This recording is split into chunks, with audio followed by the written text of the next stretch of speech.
Hola, ¿qué tal? Muy bienvenidos a esta nueva emisión satelital de Reporte Aéreo Mundial. Hoy tenemos para ustedes una entrevista exclusiva con Javier Taibo, el responsable de la revista Defensa para Latinoamérica. Con él vamos a charlar de todos los temas relacionados a lo mismo. Noticias, novedades y todo lo que a usted le interesa, así que sin pérdida de tiempo, ajustamos cinturón y comenzamos a volar de esta manera.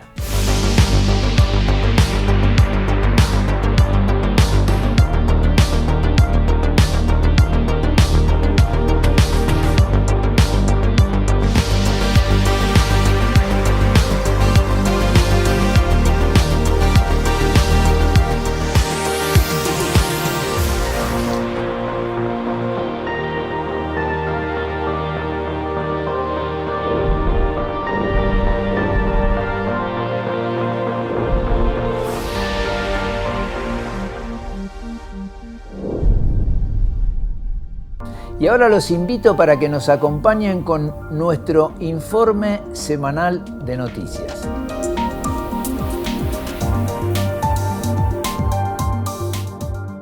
Turkish Airlines paga 275 millones de euros por el 26% de Air Europa. Turkish Airlines propuso a la familia Hidalgo, dueña de Air Europa, aportar 275 millones de euros en el formato de un préstamo que constituiría una deuda que luego podría ser canjeada por acciones. La propuesta habla de 26%, lo que arroja como valoración total de la compañía poco más de 1.000 millones de euros. La idea es que el dinero se inyecte con relativa rapidez y que luego se evalúe y se busque el visto bueno de las autoridades para hacer el canje de la deuda por las acciones. Juan José Hidalgo, presidente y fundador de Air Europa, manifestó su satisfacción por la oferta de Turkish Airlines. De este modo, el empresario tiene la tranquilidad de que la aerolínea seguirá adelante y de que España tendrá su propia compañía nacional. Arajet podrá volar desde Punta Cana a Córdoba, Mendoza y Rosario.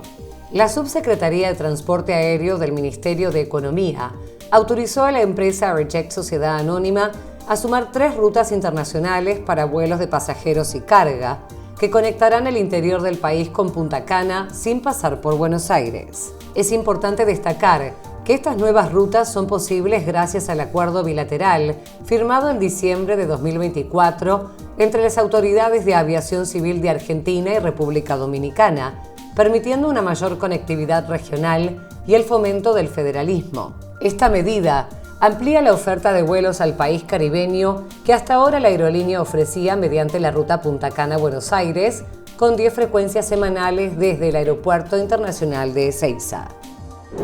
Tropas de Chile, Estados Unidos, Argentina y Perú inician ejercicios Southern Vanguard 2025. En el destacamento de montaña número 17 Los Ángeles, ubicado en la región del Biobío, se dio inicio al ejercicio combinado Southern Vanguard 2025, una actividad multinacional que reúne a tropas de montaña de los ejércitos de Chile, Estados Unidos, Argentina y Perú.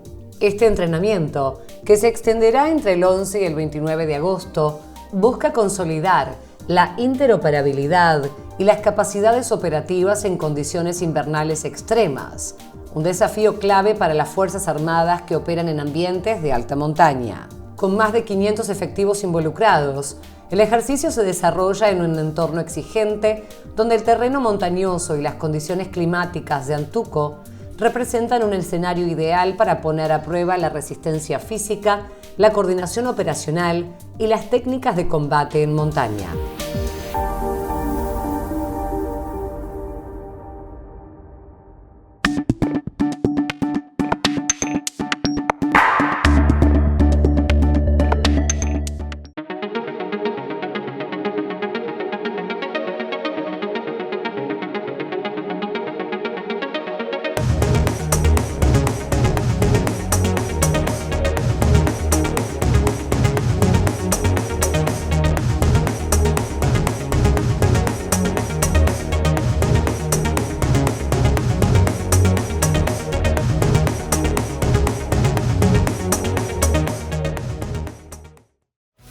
Llenamos de contenidos tu vuelo y tú decides disfrutarlos o soñarlos en asientos cama. Decide llegar tan lejos como quieras en la nueva clase Business. Air Europa, tú decides.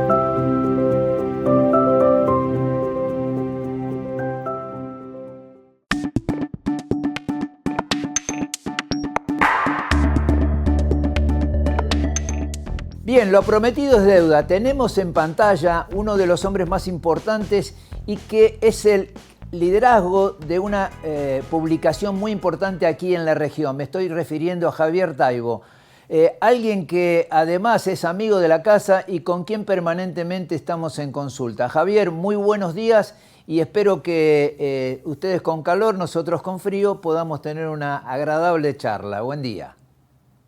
Muy buenos días y pido disculpas por mi veraniega vestimenta porque hace 38 grados. Bueno, muy bien. Bueno, Javier, hay un tema que a mí me apasiona, que es ver de qué manera hay cambios en toda la región, fundamentalmente en Sudamérica, donde tú tienes la publicación más importante, que es el Anuario de Defensa, y que realmente tiene un timing muy particular de lo que viven todos los países aquí en Latinoamérica, y algunos de los cuales están volviendo a entender que es necesario tener fuerzas armadas bien equipadas. Tú tienes una visión más importante porque tu medio es el que más visitan los países y el que más indudablemente tiene contacto con todos aquellos.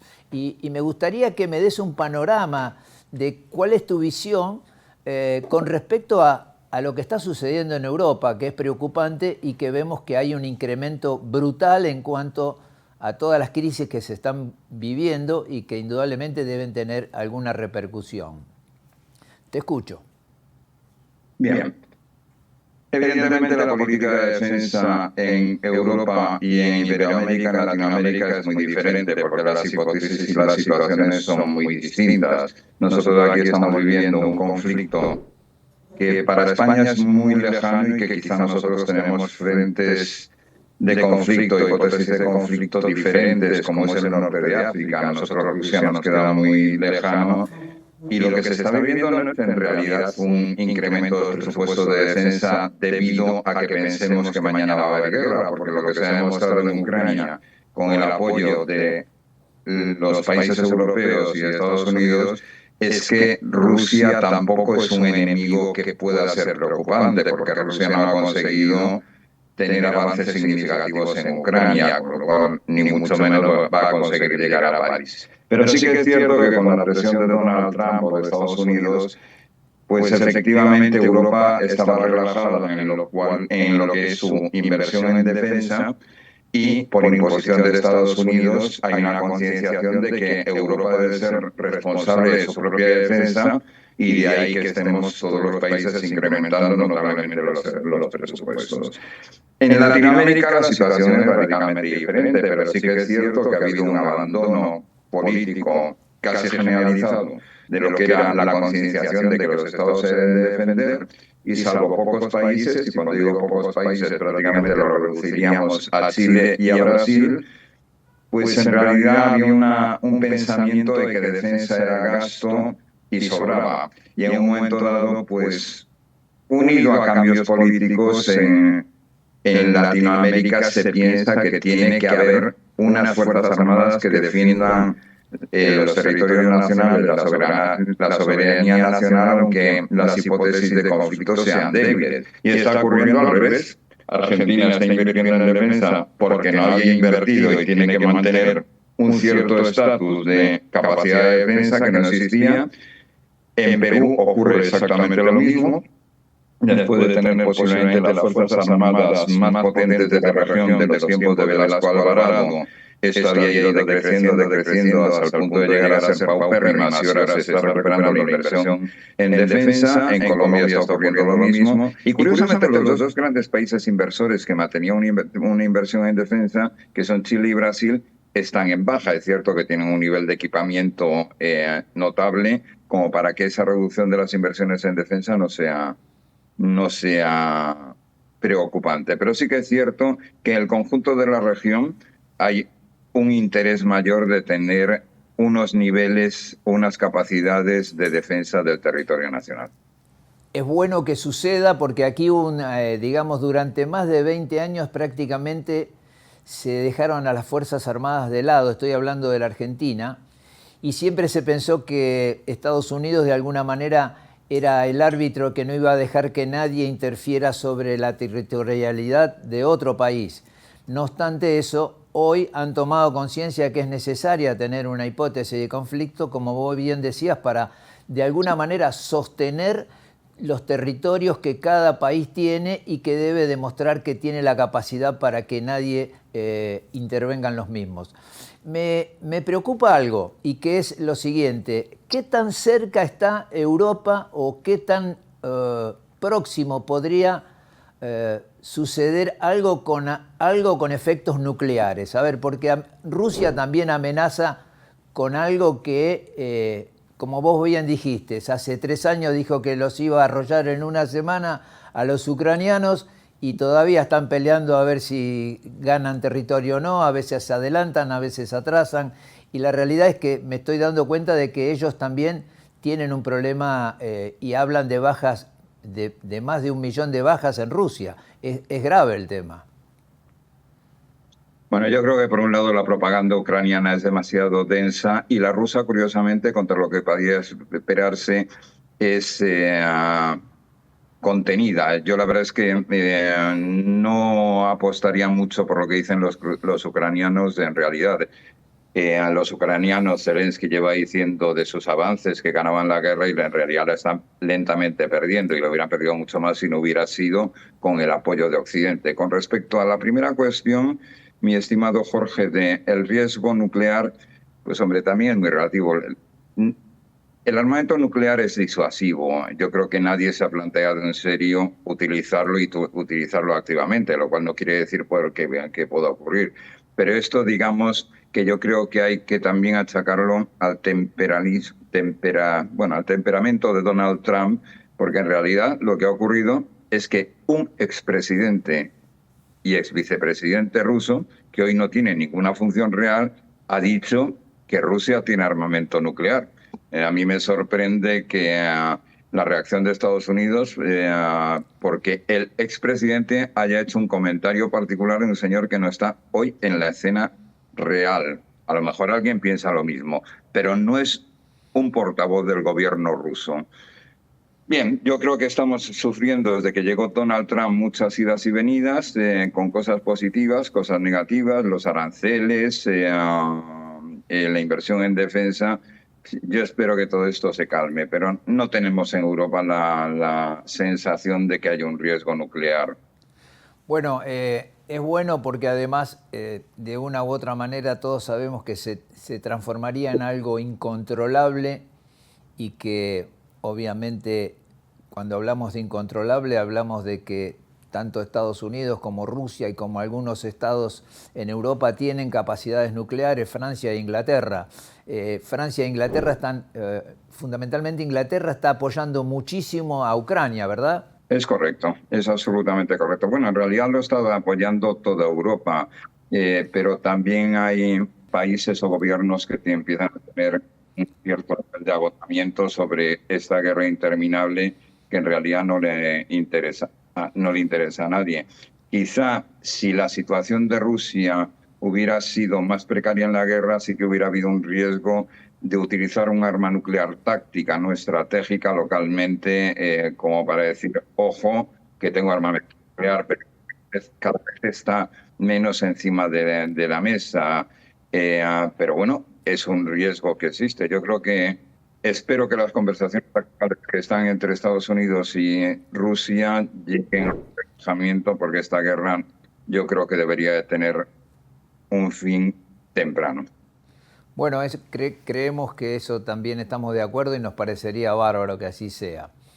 Vamos a hacer un cambio total vamos a ir a la industria aerocomercial. Hay una batalla que Boeing está perdiendo con Airbus e indudablemente lo vimos hace poquito en los últimos eventos aéreos donde las compras o los pedidos han quedado prácticamente nulos para Boeing y ha crecido muchísimo Airbus, que además creemos que no tiene la capacidad tampoco para absorber todo. Nadie puede vender todo lo que no tiene para fabricar en 2 o 3 años más. ¿Cuál es tu opinión al respecto? Porque siempre decíamos la batalla del Atlántico, Airbus versus Boeing, pero indudablemente Boeing ha tenido problemas muy serios e inclusive todavía no está resuelto el tema de Air India, donde hay dudas sobre qué puede haber sucedido. Sí, la verdad es que Boeing ha tenido mala gestión y también ha tenido mala suerte. Lo podríamos calificar de varias maneras, porque tiene un cúmulo de circunstancias muy complicado. Efectivamente, ¿qué ha ocurrido en el Boeing 787 de Air India? No se sabe. Se sabe un factor objetivo, pero no se sabe qué es lo que llevó a ese factor objetivo, que es el haber desconectado la inyección de combustible. Pero no está claro qué es lo que ha ocurrido. Pero bueno, Boeing yo creo que sigue siendo un referente. El hecho de que tenga en un momento dado puntualmente más o menos ventas, yo creo que no es demasiado importante. Por ejemplo, en España, que es un país casi Airbus, excepto Air Europa, Vueling, que es una compañía con 148 aviones, ha anunciado que va a transformar toda su flota del Airbus A320 al Boeing 737, con lo cual ni mucho menos Airbus está muerto. Yo iría además por otro lado, que quizá puede ser lo que represente el futuro, que es la industria china, a la que está empujando a Estados Unidos a ser más potente con embargos, aranceles y todo esto. COMAC está llamado a ser un actor a nivel mundial, en donde le faltaría que su avión, el equivalente al 737 y al 320, que es el COMAC C919, pueda estar en condiciones de ser certificado por la Federal Aviation Administration y la European Aviation Safety Agency, va a ser un producto, ayer tenía una conversación al respecto, realmente competitivo y más barato, y que quizá será un motivo revulsivo para Airbus y Boeing de ponerse las pilas de que esto dejará de ser un duopolio.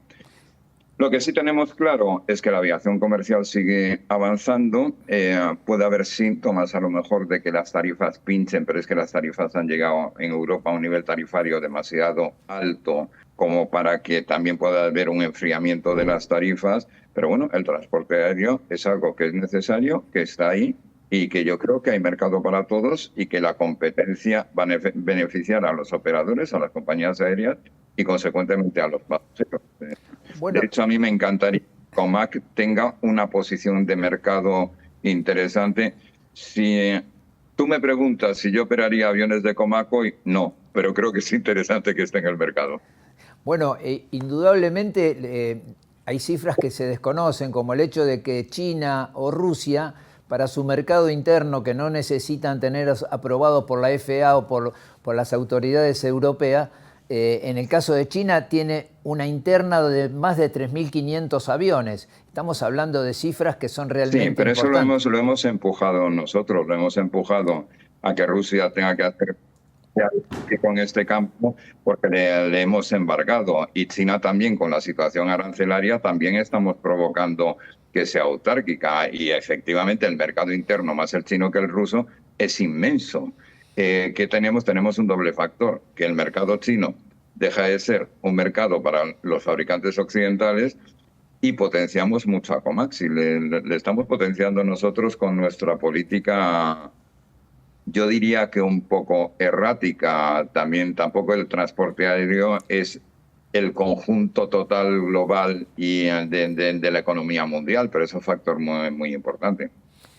Bueno, Javier, qué gusto haberte escuchado y escuchar todas estas adquisiciones que son importantes porque, vuelvo a repetir, eres uno de los hombres que quizás no todos conocen, pero sabemos los que estamos en el negocio que tienes una trayectoria de importancia y además con tu material y con todo lo que vienes haciendo a través de los años, eso da una sabiduría que poca gente puede mostrarnos. Te queremos agradecer estos minutos y que realmente nos hayas podido atender y trabajar estos minutos para darle conciencia a la gente de qué es lo que está sucediendo en Europa y también aquí en Latinoamérica. Muchas gracias por tus comentarios, sobre todo viniendo de una persona que tiene un programa de televisión que es tan tremendamente difundido y tan tremendamente interesante. Javier, un abrazo grande y gracias por tu buena onda. Bueno, ustedes escucharon en exclusiva Javier Taibo, responsable de la edición del medio más importante de defensa en la región, en Latinoamérica, Defensa. Con él escuchamos todo lo que está aconteciendo en Europa, qué se piensa, de qué manera y qué está sucediendo también en la región. Espero que lo hayan disfrutado y los invitamos a seguir con más RAM.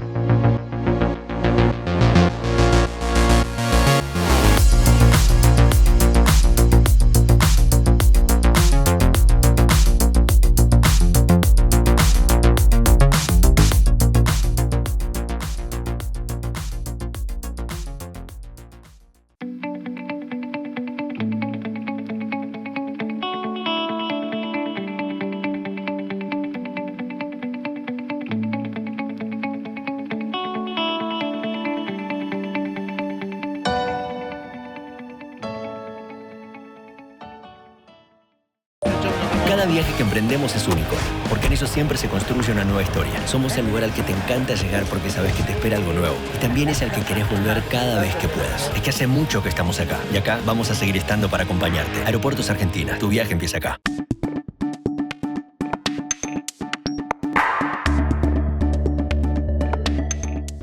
Bueno, en nuestra editorial seguimos comentando que el tsunami de regulaciones que ha impuesto el gobierno a la industria son importantes. Seguimos recuperándonos, pero además avanzando para poder mejorar toda esta situación que tiene la Argentina. Indudablemente, el hecho es que hay compañías que están viniendo a la Argentina a buscar profesionales, tripulantes, pilotos, mecánicos y todo aquello que hace a la industria. Somos buenos y por eso tenemos la posibilidad de recuperarnos. Muy importante. También les quiero comentar que me ha llegado material respecto a que todavía en la Fuerza Aérea no se ha clareado la situación de la responsabilidad y del porqué concreto de la muerte de 2 pilotos, uno de ellos el jefe de escuadrilla de A4, el capitán Testarrosa, Mauro Testarrosa, el Dogo. Que Dios te tenga y te cuide porque realmente diste tu vida en una tarea realmente ímproba y que además, vuelvo a repetir, todavía no están las responsabilidades al respecto. Nuestro homenaje para Mauro Testa La Rosa, que fue el último hombre que perdió la Fuerza Aérea en una A4 allí en San Luis. Bueno, el orgullo de los argentinos, no lo habíamos comentado, los chicos que fueron a la NASA y ganaron un concurso, ¿ustedes se dan cuenta lo que significa eso para nosotros? Hoy que tenemos la capacidad de desarrollar cohetería, que el INVAP está desarrollando material realmente estratégico y hasta de algo que nadie quiere hablar, porque tenemos capacidad nuclear, somos uno de los 11 países que la manejamos, la capacidad nuclear, y hasta podríamos ahorrarnos mucho dinero si quisiésemos, solamente proyectando vectores que puedan tener esa capacidad. Pero es como que es un tema prohibido, no lo quieren hablar. Realmente, o sea, es como no mostrar la trompada que podemos tener llegado el caso si lo necesitásemos. Bueno, les decía, orgullo de los argentinos, estos chicos que en la NASA ganaron ese premio y realmente con muy poco material, porque estamos hablando, compitieron con 40 países, argentinos, chicos que realmente son el orgullo. Voy a tratar de traerlos o traer a alguno de ellos aquí para poder charlar. Hay un tema que me llamó la atención hace una semana ahora. Un juez condenó a la firma, a una firma de Seiza que hace el traslado de persona y de personal, a pagar una multa de 34 millones de pesos para alguien que les había contratado su servicio desde Mar del Plata. La empresa es Manuel Tienda León. Realmente el juez es ejemplar lo que hizo, porque los condenó con toda y justa razón por haberla dejado a esta persona. Prácticamente perdió su vuelo, perdió toda su trayectoria para poder ir a Europa, perdió un montón de dinero. Y el juez le hace un resarcimiento con 34 millones de pesos. Me parece justo y esa es la manera de que se pueda resarcir y empezar a poner las cosas en su lugar. Nos vamos, se nos fue volando la media hora. Como siempre solemos decir, en nombre de la producción, una vez más, gracias por habernos elegido para volar y hasta la semana que viene.